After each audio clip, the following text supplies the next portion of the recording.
Hello, so originally I was going to make this a vlog, but I actually recorded video, but I recorded it on my iMac Air on the road, and I recorded it outdoors at a cafe under cloudy conditions. And as those of you that own Mac Airs know, that Mac Airs have terrible cameras that really are not conducive to vlogging, so I just decided to make this a podcast. So enjoy! Oh, and I forgot one last thing before I start this podcast is that I'm going to be launching an Indiegogo campaign, a crowd funding campaign to help with the final development of my Smart Knowledge Wealth Academy, which is a complete online school that I'm going to launch in the next few months. So I'm definitely going to launch that Indiegogo campaign within the next 60 days. So if you are interested in SK Wealth Academy, there's a new fact sheet. Right now, I'm in the process of making the website for SK Wealth Academy. So that's not up and running yet, but you can go to my sister website at smartknowledgeu.com and download the new fact sheet because there's a lot of great information in there. And I spent a lot of time on that fact sheet. So if you're curious at all and you listen to some of the SK Wealth Academy podcasts and vlogs and my philosophy interests you, then please do go download and check it out. And to stay abreast of when we're going to launch this Indiegogo campaign and how you can help us out if you're interested in contributing to the final development of SK Wealth Academy, please do follow us on smartknowledgeu.com, on Snapchat, on the Snapchat channel SK Wealth Academy, and then check in at skwealthacademy.com. The website's not up and running, but will be in a few weeks, and we'll keep you updated on our Indiegogo campaign on all these three websites. Okay, thanks a lot for bearing with me, and now on to my podcast. Hello, welcome to Smart Knowledge Wealth Academy Podcast number 2. It's not to say that my more commercially produced videos, when I have time to actually get to a studio, are more important, because I find the topics of some of these that I have off the top of my head just as important as any of the other videos I post. So please don't let the low production quality value of this video deter you from watching it, because I think this one will contain a lot of good information. So today I want to talk about a cure for boredom, loneliness, sadness, anxiety, and motivational speakers. And the last one of motivational speakers might confuse you a little, but just stay tuned and you'll understand why I said that. So today in the social media world, a lot of young adults will often post their status as bored, lonely, sad, and there is a very easy cure for this overwhelming negative feeling that seems to plague a lot of teenagers, a lot of young adults, and that is movement. So what do I mean by movement? Movement is simple. It means just getting your butt off the couch or getting your ass out of bed and just doing something. Now, it's not doing anything. What I would recommend doing is actually picking a hobby or trying to find something that you're passionate about that is difficult. So if it's a physical task, that would be jiu-jitsu, mixed martial arts, archery, rock climbing. If it's a creative pursuit, that could entail painting with watercolors or learning a musical instrument like the guitar or the bass. Or if it's an intellectual pursuit, maybe that involves learning how to code and how to build apps. So anything of that sort, but just as long as it requires persistence over a period of time to master, and it requires difficulty to master. So we live in an age of convenience, I think, today, and a lot of that has to do with technology. A lot of that has to do with the advancement of what I call dumb phones, which most people call smartphones, because people send SMSs and want an immediate response. And now, I may be a lot older than a lot of you watching this, but remember when we still had answering machines, and you called and left a message on someone's answering machine? Well, we didn't expect immediate gratification to our call. We didn't expect, response within 30 seconds and get angry if we didn't hear a response within 5 minutes, which is what happens right now with SMS and text messaging, which I think is insanity.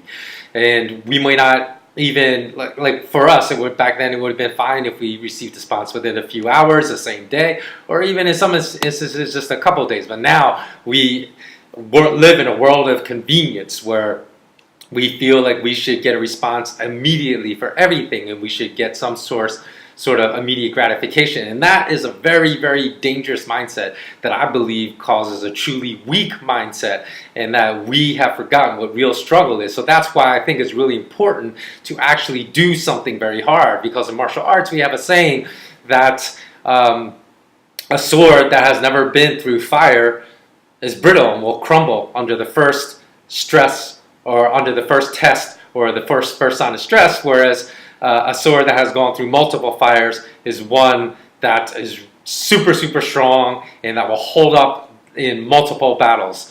And just another way of saying that people that are martial artists have said that as steel sharpens steel. So you need something difficult to sharpen your character, your integrity, your courage in life. And unfortunately, a lot of us don't necessarily have that voluntarily or involuntarily in our lives, and we don't seek that out voluntarily either. And I'm telling you, we should all seek that out voluntarily, because if we do, there's a great sense of achievement that comes from trying to do something that's super, super difficult. Because I remember when I started martial arts, I didn't know how to kick properly. I didn't even know how to punch efficiently without getting gassed very quickly. I remember the first time I was sparred, after about 5 minutes, I was so gassed, and my opponent really could have beat the crap out of me if he wanted, but was just being kind to me because he understood as a beginner I hadn't learned how to breathe properly. I hadn't learned how to conserve my energy properly. I hadn't learned how to punch and kick efficiently. So there were just a lot of things that, even though I didn't know, I always found training, even as I started mastering certain elements of martial arts, I still found training to always be difficult. And I think that just trying something difficult not only builds character, which is lacking if you don't involuntarily have to encounter struggles in your life and you don't seek them out. But I think when you do seek them out, you're going to find other people that are really passionate about the same thing, which is a great thing, because that can be truly a good source for community. So you're going to feel a very strong connection and sense of belonging with a group of other people that are passionate about the same interests that you are pursuing. And because of that, you'll find sadness, loneliness, depression, anything that you may be suffering, either short-term or long-term, will automatically disappear. I guarantee you that. Have you ever heard of that saying, paralysis by analysis? Well, in life, a lot of people are paralyzed by fear of the unknowns, right? So the great thing about embarking on a journey to try to learn something that's extremely difficult, that requires a lot of persistence, just a lot of cojones to really pursue and to stick with, or that stick-to-itiveness to get you through difficult times in your pursuit. Well, the great thing about that is that you will learn much more about your potential, because a lot of people never even realize their potential, because they just think they remain paralyzed by fear and they don't even try. And if you don't know something that you really want to do, then just make a list of certain things that you may be interested in. Because a lot of people that I've talked to, when I talk to people about, hey, what's something you're doing in your life that you're really excited about, really interested in, a lot of people will tell me when they started it, they had no idea that they would find this activity so rewarding or so fun, or that they had such an affinity for this type of activity. It could be rock climbing, like I said, or it could be learning a new musical instrument, or it could be painting. And once they, basically got into it, or actually just took the first step of trying, that's when they discovered many things about themselves that they didn't know. So don't let your lack of knowing at this point stop you from doing. So the important point is just make a list and just do. So if you find the first thing you do you really don't like, then move on and try the next thing and the next thing until you find something you love. Because a lot of people find that struggles are a bad thing. They look at struggles as a negative thing. But I think we can definitely flip that equation upside down. And if we learn from our struggles, then we can get rid of our fears of tackling things that are new in our lives. And that's how we keep our lives exciting. So the great thing about pursuing something new is that it will definitely cure you of your boredom or your loneliness, and the great sense of community that you often find with other people pursuing the same pursuits, it, definitely also cure any anxiety you might have or any depression, because that often comes that's from a sense of isolation, and finding that sense of community with a diverse group of people is super, super important. But other than that, the other thing I always hear without fail, at least once a month when I meet up with my friends, is, oh, I'm so bored with my job right now. It's like same thing every single day, every single week, every single month, every single year. Well, here's the thing, is that if you find yourself having those thoughts, reinvent yourself. Now, what I mean by that is you may need to seek out a whole different career, as scary as that sounds, because if you're just in stagnation and wallowing in stagnation every day, and life has become super, super boring, then you do need to find a new career. And here's one way to really be inspired to do that. And that's also why I say this is how to cure yourself a motivational speaker, because I find motivational speakers to be totally, absolutely unnecessary. Because better yet, better than just going to some motivational speech and feeling motivated for the 3 hours of that seminar, and maybe the next 3 days, or if you're lucky for 1 week, what happens after that 1 week is over?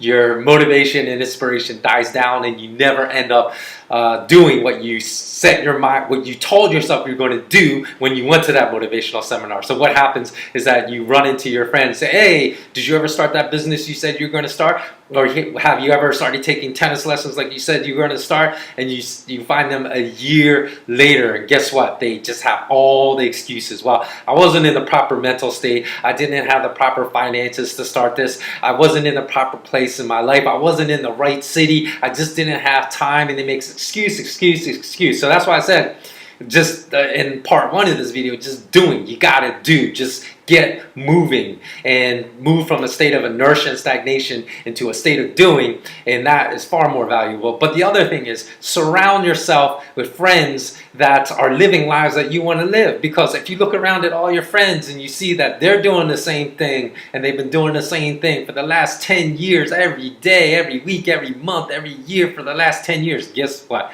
The chance of you escaping that rut is almost zero. You have to surround yourself with people that will give you daily inspiration, or if you see them once a month, monthly inspiration, or hopefully at least surround yourself with a whole group of friends that are doing exciting new things, and that will serve as all the inspiration you need. And you don't need it to waste and drop, save that $1,000 you're going to spend going to listen to some famous motivational speaker, and put that into a new business, put that into new activities that you want to do, and don't waste your money that way, because you don't need it. Those friendships will last so much longer and be so much more valuable to your entire life over time. So the last point I want to make is this. When I say reinvent yourself, yeah, you might just have to reinvent yourself, and you might have to go against the traditions or the cultural norms of your countries, because I know, like in Japan, a lot of times things may have actually changed from when I lived in Japan, but during that time, there was a big push for being an employee for life. You would have this loyalty to your company, and you might only have one job after graduation for your entire life, which is crazy to me, because life is about creativity, innovation, exploration, and that seems to me to dead all the wonderful qualities that make life worth living. So, when I started my company, Smart Knowledge U, and decided I couldn't, persist anymore and live the kind of life I wanted to live in the corporate world, being confined to some box in the sky, from age 21 to age 65 or retirement, I started my own company. And at first that was a stock-based research company, but even then, after a couple of years, I grew really, really bored of it, and I said, okay, I need to reinvent this company. So I reinvented it, and then became primarily a gold and silver research oriented company in 2010.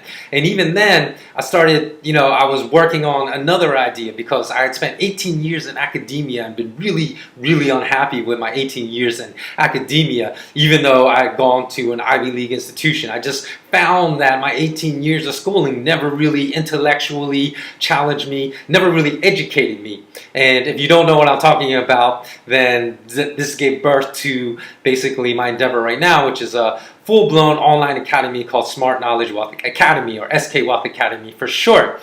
And the reason I wanted to invent this whole new school is because I had never encountered a school in my entire life of supposedly going to some of the top universities in the world, the top graduate programs in the world, and I was actually dumb enough to pursue 2 master degrees, a master in business administration, a master in public policy, again at top schools, and I really don't feel that they honed or sharpened. This wasn't steel sharpened steel. When I was going through these programs, I felt like it was, I don't know what the analogy was, but it was certainly turning my brain into mush, because it was not intellectually stimulating, and I do not feel it was very educational either. There was just a lot of rote memorization of theories that were not applicable. There was a lot of not applicable theory and not applicable knowledge. So being that those 2 elements were hugely absent in all the academics I went through, and then as I started traveling around the world and I started meeting teachers who taught in Japan, who taught in South Korea, who taught in Vietnam, who taught in Thailand, who taught in Switzerland and the Netherlands and in Canada, when I spoke to them, it was all the same. It was basically the same academic system that I went through for 18 years of my life in the United States. And that was totally unsatisfactory to me, because I thought about, what if, when I get married and have kids, I certainly don't want my kids and my children, if I have children in the future, to go through these mind-numbing schools. So I said, why not invent my own?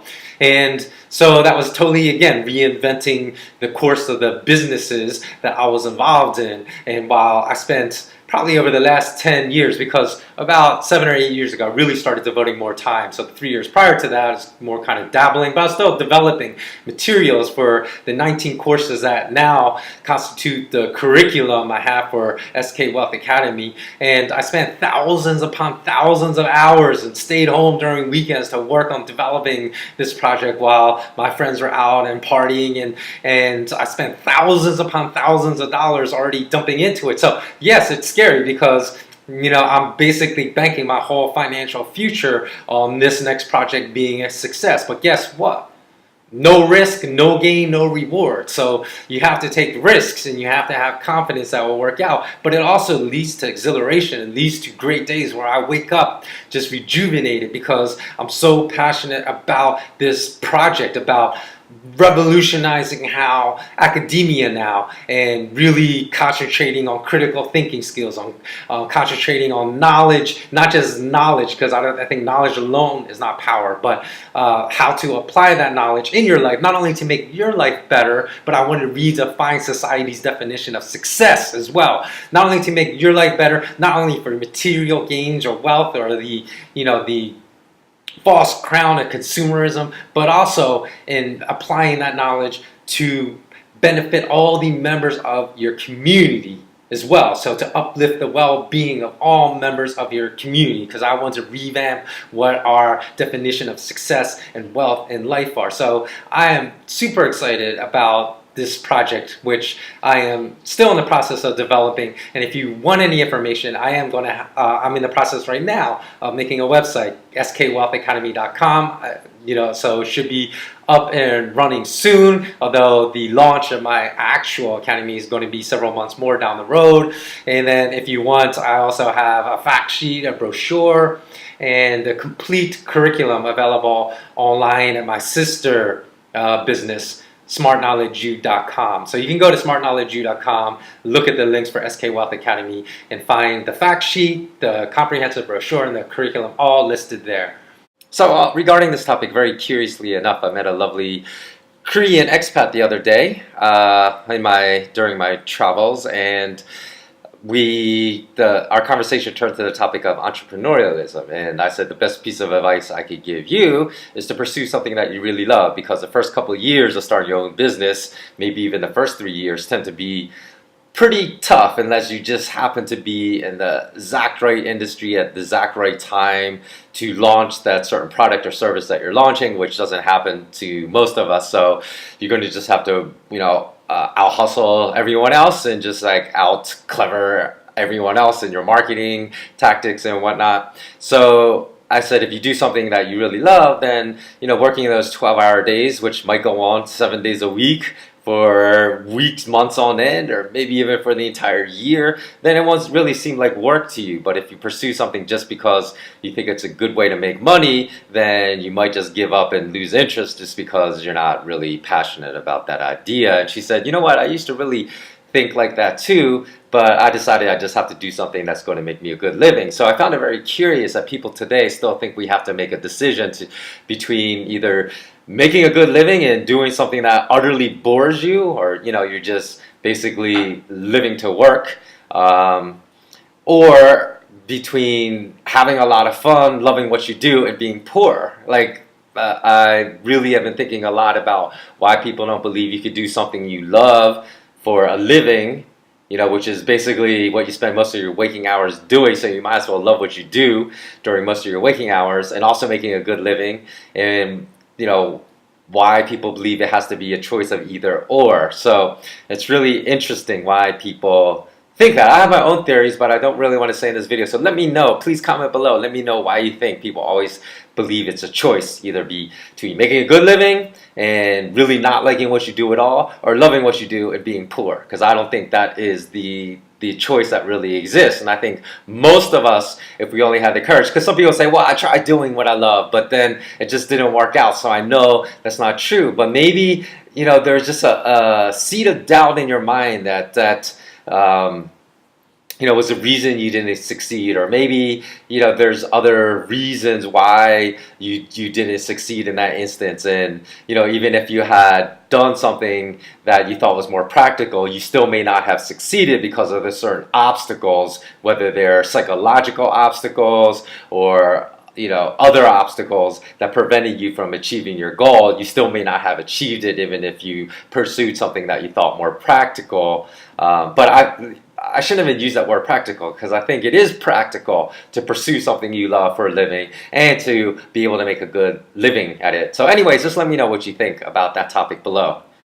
So if you really want to do something, the best advice I can give anyone is just to make a list of goals and forget about the 5-year plan. I don't know why companies always ask that, because that's the dumbest question I've ever heard in my entire life. You need to make goals that are reasonable. So make your 3-month plan, your 6-month plan, your 1-year plan, and accomplish that first, because that's much easier to keep track of, and take a step every single week towards your goal, and you don't need any motivational speaker in your life. And then you won't be making the excuses, because every time I started a business in my entire life, it wasn't the optimal time for me to do it. I didn't have the optimal amount of savings to do it. I wasn't in the perfect situation to do it, but guess what? I just did it, and by doing it, I got it done. And probably with my SK Wealth Academy, by the time I'm ready for the launch, it'll probably be the worst recessionary time in the past decade that I will be launching it. But guess what? I still have the utmost confidence that I will be successful,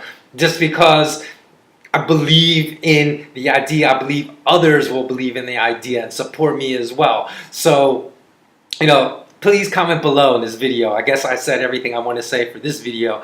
Let me know if you've ever suffered from boredom or sadness or loneliness, and how you countered and solved that problem and snapped out of it and became motivated again. And let me know if anything I said in this video resonated with you as well. Please do comment below. Okay, as always, as I always end all my videos, I say remain intensely curious. Until next time, so long, and thanks a lot for watching.